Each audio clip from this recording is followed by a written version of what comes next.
皆さんこんにちは。好奇心 TV です。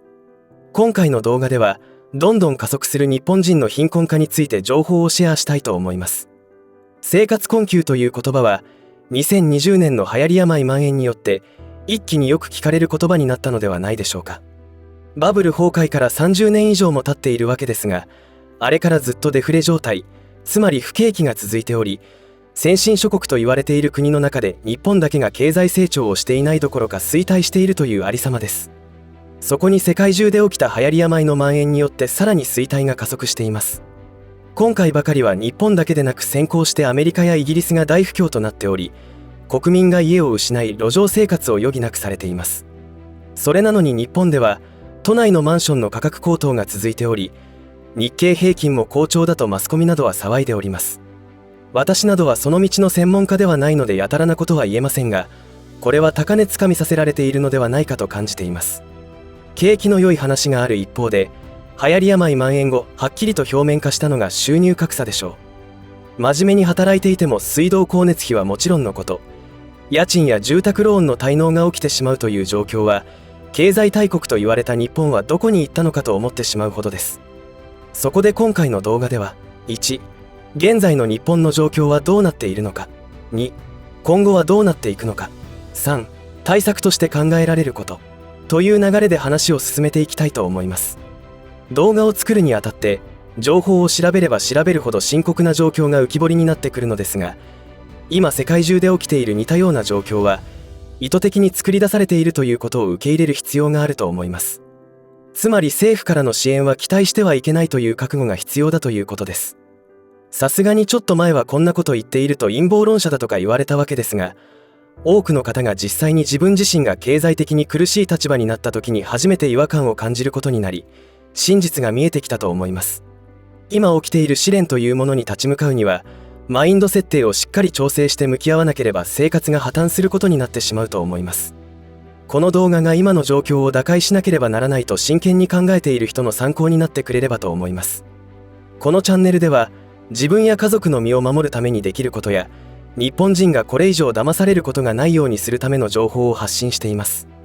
チャンネル登録がお済みでない方はぜひチャンネル登録をお願いします。そしてこの動画に共感できましたら拡散の協力をお願いします。さて、今世の中では生活困窮者や住宅ローン滞納者などの増加が社会問題となってきていることはなんとなくでも聞いたことがあると思います。ところが電車に乗れば流行り病蔓延前のような状態に戻ってきているように見えるし、観光客も戻りつつあるという話も聞こえてきますので、いまいち実態が見えないと感じる方も多いのではないでしょうか。ところが実態を調べてみると背筋が凍る思いをすることになります。週刊ダイヤモンドで掲載されたこの図が今の日本社会の構造を理解する上で非常によくわかりやすいと思います。1980年後半から非正規労働者が急に増え始め、予想通り賃金格差が始まり、その格差は現在も広がる一方となっています。今回このテーマについての動画を作ろうと思ったのは、生活困窮者というのは確かに増えてきてはいるのでしょうが、普通に社会で目にする光景は誰もが一般的な生活をしているようにしか見えず、生活困窮者は本当に存在しているのかという錯覚に陥っていたからです。そこでいろいろと情報を深掘りしていくと、何かが起きる前兆としか思えない印象を受けてしまいショックを感じました。まず、この記事では現在の日本が抱えるのは格差社会ではなく、明らかに階級社会が出来上がったということを言っています。アンダークラスに属する飲食店従業員や清掃員などの階級では、貧困率が飛躍的に上昇しており、そのすぐ上に位置する旧中間階級に属する飲食店などを経営する自営業者たちの貧困率も一気に上昇しています。世界中で起きていることですが、飲食業の廃業がすごい勢いで増えており、廃業した人たちがアンダークラスの階級に転落しているということも伺えます。この流れは正規労働者の中でも起き始めていますので、この階級社会全体がそれぞれ一段下の階級に転落しているということが起きているようです。今回取り上げるのは、アンダークラスに属する人たちの深刻な状況についてとなりますが、そこでよく聞かれる言葉が絶対的貧困と相対的貧困という言葉です。その違いを簡単に言うと、絶対的貧困というのは、1日350円以下で暮らしている人たちの状況です。一方で相対的貧困というのは、年収127万円以下で生活をしている状況を指しています。この相対的貧困率というのは日本全体の 15.7% もあり、日本人の6人に1人という割合で存在しているといいます。この事実に驚いてしまいました。この状況でありながら、つい先日日本が議長国となって広島で G7 サミットが開かれたわけですが、日本は相対的貧困率で G7 の中でワースト2位です。にもかかわらず岸田首相は海外にお金をばらまいているわけですが、その一方で国民はどんどん貧困化しているというのが現実なのです。そしてこのような日本にしてしまったのは有権者である私たちの責任でもあります。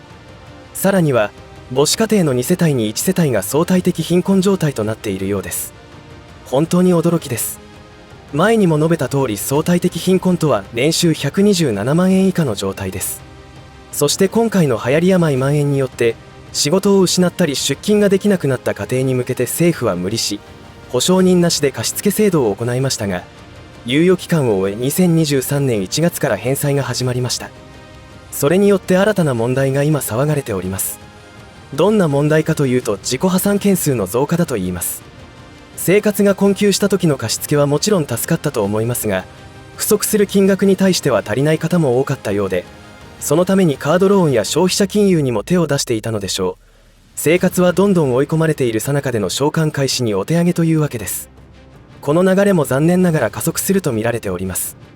今後の日本ではどのような展開になっていくかということを、ある家庭の家計簿を参考に話していこうと思います。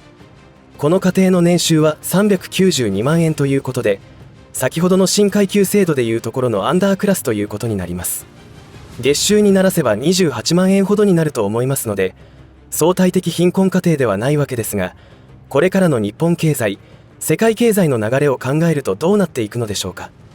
そこでこの家計簿を使って今後考えられる値上げによる家計の影響を見ていくと、住居費についてはこの家庭はおそらく賃貸にお住まいだと思いますが、管理費、教育費が値上がりすると思います。我が家でも最近2000円ほど上がりました。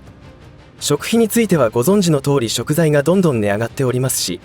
主食の米の値段は今のところ落ち着いていますが、2023年の米の出来高によっては怪しくなります。その他の食材は毎月値上げが発表されているような気がしますが、戦争も激化していますから以前のような価格で購入することは無理でしょう。物によっては手に入らなくなるものも出てくると思います。なので私は食料備蓄の必要性を強く進めており、関連動画は何本かありますのでぜひ動画をご覧ください。日本はとにかく輸入大国ですから、戦争による物資不足、外交関係のもつれによる品不足も考えられますので、高くても手に入るうちはラッキーくらいに考えた方が良いでしょう。水道についても値上がりする傾向にあります。これらの理由も動画にしてありますのでご覧ください。そして電気料金の値上げは6月からさらに高くなりますが、恐ろしいのは政府による補助金が終了する10月以降です。この補助金が終了することで電気だけでなく、ガス、ガソリン料金も同時に上がりますから覚悟しなくてはいけません。この傾向は企業にとっても同じです。間違いなく消費者の多くは異常なまでの節約モードとなりますから、飲食業や不要不急のサービス、商品を取り扱っている事業者さんたちは売上減少を覚悟しなくてはならないでしょうし、固定費も一気に上がることになると思います。次にご主人のお小遣いは当然減額となりますから、それはそのまま居酒屋の売上減少に直結するのかもしれません。現在の社会情勢では収入が上がる状況ではないのに、出費だけはどんどん増えていくということで頭が痛い問題だと思います。ちなみに今リストアップした項目の予想値上げ分を足してみると、2万円から3万円くらいになるかもしれませんし、それ以上かもしれませんが、この家計簿でいくと赤字に転落することになります。では今後はどうすればよいのでしょうか。節約すると言っても限界がありますよね。それでも我が家の節電はかなりの効果が出ておりますので、そちらの動画も見ていただけたらと思います。あとは収入を増やすということを考えるかですね。私も流行り病蔓延によってかなり生活が一変してしまった一人ですが、解決策の一つとしてダブルワークを選択しました。そしてこの動画配信も収入を増やすことに微力ながら貢献しています。しかし人によっては介護している状況であったり、お子さんが小さいので働きに出られないという事情もあるでしょう。それぞれの諸事情に対応した話はできませんが、新たに何かチャレンジする必要があるかもしれません。家から出られないのであれば、パソコンやスマホでできる仕事を考えるとか、今の時代でしたら情報発信にチャレンジするのも方法だと思います。ただしスマホで簡単に月50万円稼げるというような短絡的な話に乗っかってはダメです。絶対カモにされます。普通に考えればそんな簡単に稼げるなら、それを進めている人が自分でやればいいわけで、人の弱みにつけ込んだ詐欺案件だと断言してもいいです。やはりすぐにお金にするには時間給で働くことですし、それをやりながら積み重ねができる仕事を考えることが良いと思います。私のことで恐縮ですが、私の YouTube でのチャレンジは、最初の1年間の収益は1ヶ月たったの100円くらいでした。毎日8時間くらい使って動画を作ったにもかかわらずです。今でもそんなに大したことないのですが、それでも仕事しながら時間給ではない収入源があるというのは大変心強いものです。パソコンが苦手なら覚えればいいし、購入する経済的余裕がなければ携帯でもできることがあるものです。方針さえ決まれば、どのようにすれば収入になるか情報を集めることになるでしょうし、全く別の世界が広がります。とにかく何か始めるとその過程で改善や工夫が生まれアイディアも浮かんできます。未経験で始めることになるのでしょうから、何をやるにしても戸惑うばかりで時間だけが過ぎ去り、焦る気持ちにもなりますが、そこは辛抱です。今後のことを考えると節約だけでは間違いなく足りない、追いつかないと思います。少なくとも私はそのように判断して収入を増やす方法を模索しています。何か始めればなるようになっていくという貴重な経験もすることができます。同時にいろいろな問題も起きますが、クリアしていけばまたステージアップできます。今私の問題は、動画編集しているパソコンが壊れそうになってきているということです。買えば済むことなのですが、なかなかそうもいかず、買えることができるようにまた新たなチャレンジをしているところです。ぜひ皆さんも悲観することなく、今何が起きていて、どうなっていくかという予測を立てて向き合ってほしいと思います。私もかなり悲惨な状況になりましたし、それはまだ継続中ですが、希望だけは失わず毎日を一生懸命生きています。いかがだったでしょうか。世の中は不条理なことばかりです。しかし、真正面から向き合ってチャレンジすることが解決に向かうことができる唯一の方法と信じています。私もこうして動画を作成して皆様からコメントをいただけることでかなり救われてきました。本当にありがとうございます。もう少し動画編集のスキルを上げて作業時間を短縮したいと思います。ところどころお見苦しい点があるかと思いますが、温かい目で見守っていただけたらと思います。共に今置かれている大変な状況を頑張って乗り切っていきましょう。私も頑張ります。長いお時間お付き合いありがとうございました。以上で今回の話は終わりとしますが、皆さんの応援が次の動画作成の力になりますので、いいねボタン、チャンネル登録、通知設定をオンにしていただけると嬉しいです。また、よろしかったらこの動画のシェアをお願いいたします。最後までご視聴ありがとうございました。好奇心 TV でした。